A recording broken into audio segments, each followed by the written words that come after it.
नमस्कार दोस्तों, एक बार फिर से आप सभी दोस्तों का आपके अपने YouTube चैनल पर बहुत बहुत स्वागत है। दोस्तों, दिन भर की जो बड़ी खबरें हैं, मुख्य समाचार हैं, एक एक करके आगे चलेंगे। इसी वीडियो में जानेंगे, आप तक एक एक करके सभी बड़ी अपडेट्स पहुंचाएंगे। इसलिए वीडियो में लगातार हमारे साथ बने रहिएगा, सही सही खबरें आप तक पहुंचेंगी।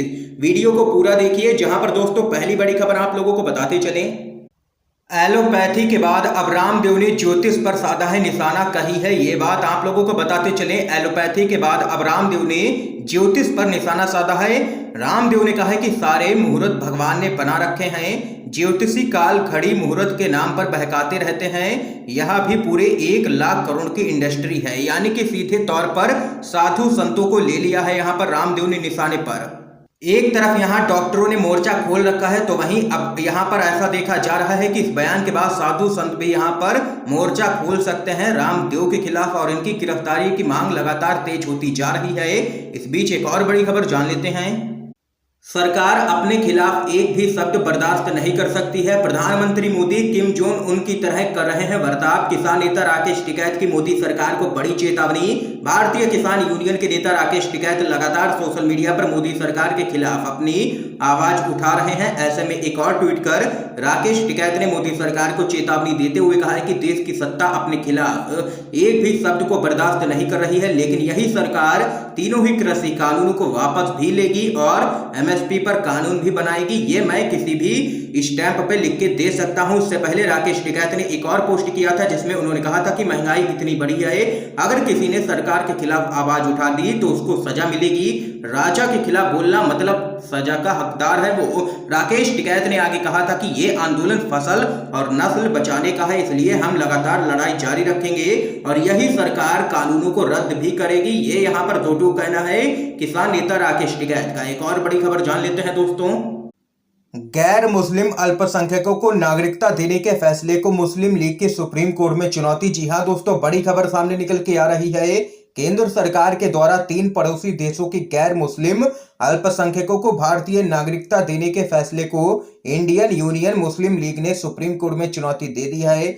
मुस्लिम लीग ने केंद्र सरकार के उस नोटिफिकेशन के खिलाफ कोर्ट का दरवाजा खटखटाया है, जिसमें गुजरात, राजस्थान, छत्तीसगढ़, पंजाब और हरियाणा के 13 जिलों में रह रहे अफगानिस्तान, पाकिस्तान और बांग्लादेश के गैर मुस्लिम यानी कि हिंदू, सिख, ईसाई, बौद्ध, जैन और पारसी समुदाय के लोगों से भारतीय नागरिकता के लिए आवेदन को लेकर के अधिसूचना जारी की गई थी। अब यहां पर केंद्र सरकार के इसी फैसले को लेकर के यहां पर सुप्रीम कोर्ट में चुनौती दी गई है। मुस्लिम लीग ने चुनौती दी है।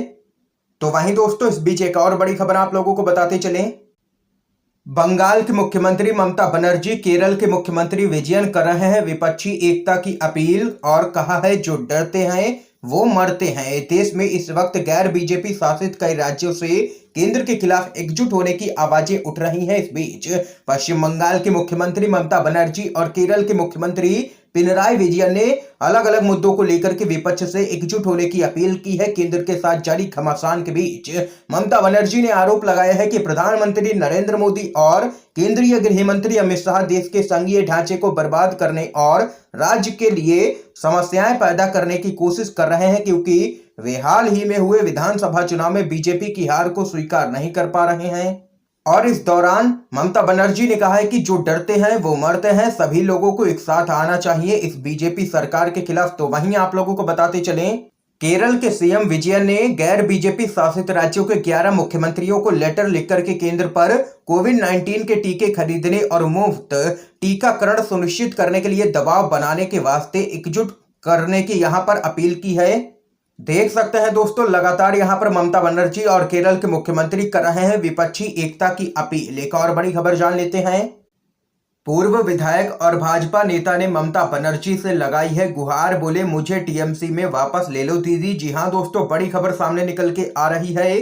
पश्चिम बंगाल विधानसभा चुनाव से ठीक पहले भाजपा ने सत्ताधारी टीएमसी में बड़े पैमाने पर सेंधमारी करते हुए उनके नेताओं को अपनी पार्टी में शामिल करा लिया था। टीएमसी से भाजपा में जाने वालों में कई विधायक भी थे। भाजपा की सेंधमारी को पीएम मोदी और गृह मंत्री अमित शाह के मास्टर स्ट्रोक के तौर पर भी देखा जा रहा था, लेकिन अब पासा पलट गया है। भाजपा की बंगाल में करारी हार हो चुकी है और ममता बनर्जी की प्रचंड जीत हो गई।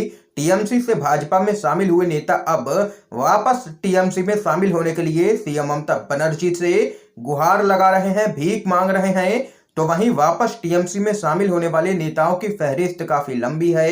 अब इनमें नया नाम जुड़ गया है बसीहर हाट पश्चिम से पूर्व विधायक दीपेंदु बिस्वास का। उन्होंने यहां पर ममता बनर्जी को चिट्ठी लिख करके अफसोस जाहिर किया है और कहा है कि पश्चिम बंगाल चुनाव के दौरान मैं गहरे अवसाद का शिकार हो गया था। मैं अपनी इस गलती के लिए दीदी से माफी मांगता हूं और वापस टीएमसी में शामिल होना चाहता हूं। दोस्तों देख सकते हैं कि एक एक करके कई बीजेपी के नेता अब वापस टीएमसी में जाना चाहते हैं। एक और बड़ी खबर जान लेते हैं। राहुल गांधी ने की है अपील, कहा कोरोना के खिलाफ सबसे मजबूत सुरक्षा कवच है वैक्सीन, ये जन जन तक मुफ्त में पहुंचे, उठाएं आवाज। आप लोगों को बताते चले देश में कोरोना की दूसरी लहर जारी है। देश के कई राज्यों में वैक्सीन की कमी सामने निकल के आ रही है। तो वहीं देश के प्रत्येक नागरिक का जल्दी और मुफ्त टीकाकरण हो, इसके लिए कांग्रेस के नेता राहुल गांधी ने अभियान छेड़ा है। राहुल गांधी ने ट्वीट कर लिखा, कोरोना महामारी के खिलाफ सबसे मजबूत सुरक्षा कवच सिर्फ और सिर्फ वैक्सीन ही है। देश के जन जन तक मुफ्त टीकाकरण पहुंचाने के लिए आप भी आवाज उठाइए, केंद्र सरकार को जगाइए। ये यहां पर राहुल गांधी ने अपील की है। एक और बड़ी अपडेट जान लेते हैं दोस्तों। पीएम मोदी के प्रशंसक जस्टिस अरुण मिश्रा बने हैं एनएचआरसी के अध्यक्ष, मिला है इनाम। खड़गे ने चयन प्रक्रिया से खुद को किया है अलग। जी हां दोस्तों, बड़ी खबर है। सुप्रीम कोर्ट के रिटायर्ड जस्टिस अरुण कुमार मिश्रा को राष्ट्रीय मानवाधिकार आयोग का नया अध्यक्ष नियुक्त किया गया है। अरुण मिश्रा अपना पदभार संभाल चुके हैं। प्रधानमंत्री की अध्यक्षता वाली उच्च स्तरीय नियुक्ति समिति ने अरुण मिश्रा की नियुक्ति पर यहां पर मोहर लगाई थी। जस्टिस अरुण मिश्रा की नियुक्ति पर विवाद भी खड़ा होता हुआ दिख रहा है। उनकी नियुक्ति का ऐलान होते ही कांग्रेस के वरिष्ठ नेता और राज्यसभा में विपक्ष के नेता मल्लिकार्जुन खड़गे ने प्रधानमंत्री नरेंद्र मोदी को पत्र लिखकर के राष्ट्रीय मानवाधिकार आयोग के नए अध्यक्ष और सदस्यों की चयन की प्रक्रिया से खुद को अलग करने का ऐलान कर दिया है। एक और बड़ी खबर जान लेते हैं दोस्तों। एनएसयूआई ने रामदेव के खिलाफ दर्ज करवाया है केस। देश भर में रेजिडेंट डॉक्टरों ने भी किया है प्रदर्शन। आप लोगों को बताते चले, एनएसयूआई ने रामदेव के खिलाफ एफआईआर दर्ज करवा दी है। एफआईआर एनएसयूआई के राष्ट्रीय महासचिव नागेश करियप्पा ने करवाई है। एनएसयूआई का कहना है कि ऐसे लोगों को बिना कार्रवाई के छोड़ना डॉक्टरों को नीचा दिखाना है। करियप्पा ने कहा, पतंजलि ब्रांड के स्वामी रामदेव ने हाल ही में एलोपैथिक दवाओं पर सवाल उठाया था और हमारे देश के डॉक्टरों को शर्मिंदा किया था, उनको गालियां दी थी। इसलिए यहां पर पुलिस से रामदेव पर सख्त से सख्त कार्रवाई करने की मांग की गई है एफआईआर में और कड़े शब्दों में निंदा की गई है रामदेव के बयान की। ये यहां पर जबरदस्त तरीके से डॉक्टरों ने और यहां पर एनएसयूआई ने घेरा है रामदेव को। देश भर में लगातार मोदी सरकार की भी फजीहत हो रही है क्योंकि अभी तक कोई भी कार्रवाई नहीं की गई है। देश के डॉक्टरों को रामदेव की तरफ से गालियां दी गई हैं, फिर भी यहां पर मोदी सरकार चुप्पी साधे हुए है। एक और बड़ी खबर आप लोगों को बताते चलें। बगैर अर्थशास्त्र के मोदी राज जीडीपी ग्रोथ पर पूर्ण प्रसून वाजपेयी ने मारा है ताना, घेरा है केंद्र सरकार को। आप लोगों को बताते चले, वरिष्ठ पत्रकार पूर्ण प्रसून वाजपेयी ने सोशल मीडिया पर पीएम नरेंद्र मोदी समेत यहां पर केजरीवाल सरकार पर भी निशाना साधा है। उन्होंने जीडीपी पर बात करते हुए केंद्र सरकार पर ताना कसा। तो वहीं वाजपेयी ने केजरीवाल सरकार को भी घेरा है और कहा है कि ये दिल्ली है मेरी जान, ऑक्सीजन ना सही, वैक्सीन ना सही, शराब तो है, ऑर्डर कीजिए घर पहुंचा देंगे। मोदी सरकार पर विफरते हुए पूर्ण प्रसून वाजपेयी बोले, जीडीपी ग्रोथ गर्त में, सारे कोर सेक्टर ग्रोथ निगेटिव, सिर्फ कृषि विकास दर पॉजिटिव, बिना अर्थशास्त्र के मोदी राज। ये यहां पर घेरा है वरिष्ठ पत्रकार पूर्ण प्रसून वाजपेयी ने मोदी सरकार को। इस बीच एक और बड़ी खबर जान लेते हैं दोस्तों। सीबीएसई की तर्ज पर रद्द हो अन्य बोर्ड की परीक्षाएं, अखिलेश यादव ने ट्वीट कर कहा। जी हां दोस्तों, समाजवादी पार्टी के अध्यक्ष एवं यूपी के पूर्व मुख्यमंत्री अखिलेश यादव ने ट्वीट करते हुए सीबीएसई की ही तरह अन्य बोर्ड व राज्य बोर्ड की परीक्षाएं भी रद्द करने की मांग की है। दरअसल देश के प्रधानमंत्री मोदी ने 1 जून को बोर्ड परीक्षाओं को लेकर के एक बैठक की थी जिसमें सीबीएसई बोर्ड की 12वीं की परीक्षा रद्द करने की यहां पर घोषणा की गई थी। ये यहां पर आज के इस समय की तमाम बेहद बड़ी खबरें थी दोस्तों जो हमने आप लोगों तक पहुंचाई हैं यूएनवीटीवी के माध्यम से। अगर आप लोगों को ये वीडियो पसंद आया हो तो लाइक कीजिएगा, ज्यादा से ज्यादा इस वीडियो को शेयर कीजिए ताकि आप सभी के दोस्त भी इन खबरों को जान सकें। वीडियो देखने के लिए दोस्तों आप सभी का बहुत बहुत धन्यवाद।